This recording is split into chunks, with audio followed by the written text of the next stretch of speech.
Hi, it's Mark Bossert. I'm here with Bernie Pawlik, Pawlik Automotive in Vancouver, Vancouver's best auto service experience 25 times, voted by their customers as the best auto service company in Vancouver, BC, Canada. And we're talking cars. How you doing, Bernie? Doing well. So today's victim, 2016 Range Rover Supercharged, sort of a brake issue. What was going on with this vehicle? So this vehicle came to our shop actually several months ago, maybe six, had a brake warning light on the dash. We did our normal brake inspection. We found the front brake pads were worn out, causing the light to come on, and the rear brakes had about, I think, 3 or 4 millimeters remaining. And it could have been a time to do the rear brakes, but the customer chose not to. So fast forward back to the present, the brake warning light came on again, and we basically were quite sure the rear brakes would need to be done, and redid the basic inspection, found yes, that's true, the rear brakes had now worn out to the point where the warning light was on, so it was time to do the rear brakes. All right, so maybe we jump straight into pictures. Let's do it. Here we are, our Range Rover. And we get into the brake picture. So one thing that was unique about this brake job was that it actually needed the calipers replaced as well. Only 85,000 kilometers on this vehicle, so pretty low mileage. But for some reason, the caliper piston boot, you can see where the arrow's pointing, this rubber boot is ripped open. Dust and dirt can get in there and cause the caliper to seize. So this is definitely something we don't want to do. If we could actually rewind the caliper, which we might be able to, still wouldn't want to do it because, the brakes would seize up shortly and cause another brake job needed in a hurry. So it's important to fix those kind of things. So this was a bit of a surprise. We do a lot of Range Rover brakes, Land Rover, Range Rover brakes. It's the first time we've run into a caliper replacement on a vehicle this new, although 2016 is now 8 years old at this point in time. They tend to last longer than that, but for some reason, the boot was blown open and the calipers need to be replaced. So 85,000 kilometers, would this have been the first rear brake job on this vehicle? Do you know? Possibly the first or second. I mean, brakes on these, they used to last only about 30,000 Ks. Now I think they last a little longer, so it might have been the original brakes. Could very well have been. I'd say first or second set. A lot of these large SUVs that for some reason the brakes don't last very long, even though you can see that the brake rotor is very large. The pads are large considering the size. So this is our rear brake. This is looking at the left rear side. This is the new rotor, pads, caliper, everything looks nice and shiny and new. This is a view on the right-hand side. Now, if you notice that red wire, that's for the brake pad wear sensor. So there's a sensor on the brake pad. And when the pad wears out enough, there's a metal wire that contacts and it causes the light to come on in your dash. So there's usually one on the left rear, one on the right. This is on the right rear, sometimes on the left front. Some cars have none. Some cars have them on all four wheels. It really depends. And the Range Rover has one on the front, one on the back.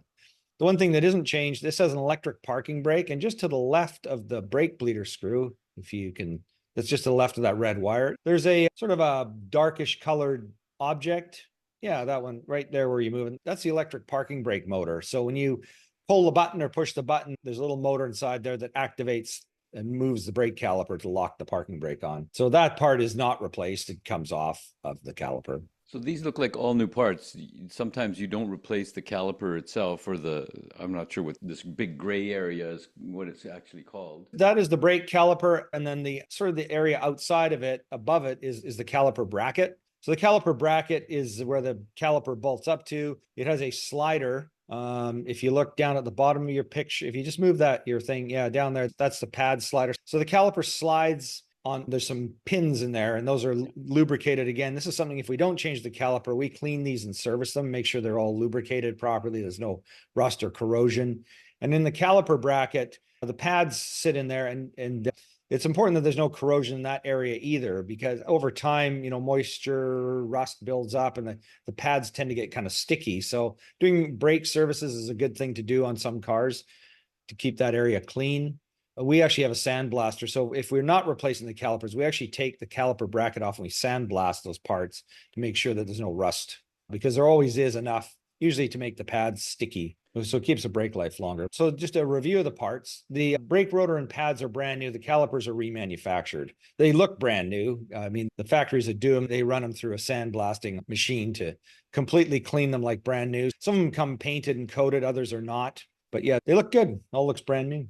It looks good for a couple days. Yeah, exactly. Until rust starts to develop and then they start to get a little corroded. So when you do a brake inspection, do you take all this stuff apart or are you just measuring?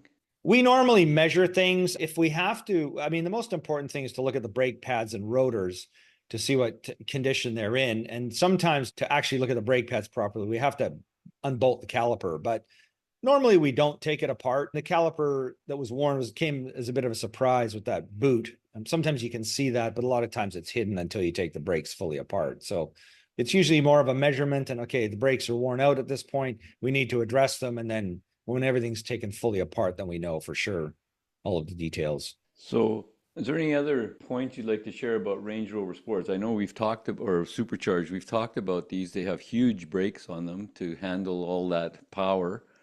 Do they wear out a little bit faster than regular brakes? They tend to, yeah. I'd say regular. I mean, I've owned a few GM trucks, which are heavy, probably just as heavy. They can go just as fast. You can probably put more weight in them. I mean, they don't accelerate as fast because they're not supercharged. They're not the sporty, but they actually have smaller brakes and they last longer. So I'm never quite sure why a lot of these large SUVs have brakes that wear out so fast, including it wears hard on the rotors too. But nonetheless, that's just the way they are. They do tend to need to be replaced more frequently than they used to be. If you go back to like the 2000s decade, 2000 to 2010, a lot of those, you'd get like maybe 30,000 out of the brakes, 40 if you're lucky. Now they definitely go longer, 50 to 70. And you do a lot of these. There's probably a Range Rover in there at least 2 or 3 times a month in your shop. No, maybe more like a week. Been through a few this week. So yeah, we do a lot of them. Range Rovers and Land Rovers. And how are Range Rovers for reliability? Well, they're good, and there's a lot of things that go wrong with them. You can look at some of our other podcasts, and there's suspension bushings, struts, timing chains on certain models, Supercharger nose cones. supercharger nose cones, brakes, of course. They do wear out. And, brake wear is normal. They just wear a little faster than others. Well, that supercharger probably prompts a little bit of heavy footedness. Yeah. I will say a lot of the newer Range Rovers we're seeing are V6 supercharged models, which is really a smart idea because you've got so much power out of a V6 supercharged. It is a big vehicle, but it still moves it along quite nicely and definitely saves a bit on fuel, not having to feed a big V8. If you're looking for service for your Range Rover in Vancouver, BC, Canada, the guys to see are Pawlik Automotive. You can reach them on their website and book right there, pawlikautomotive.com. Or you can call 604-327-7112 to book your appointment. You have to book ahead. They're always busy. It's always full. And they'll look after you. They will do it right the first time. Pawlik Automotive in Vancouver, BC, Canada. Thank you so much for watching and listening. Thanks, Bernie. Thank you, Mark. Thanks for watching.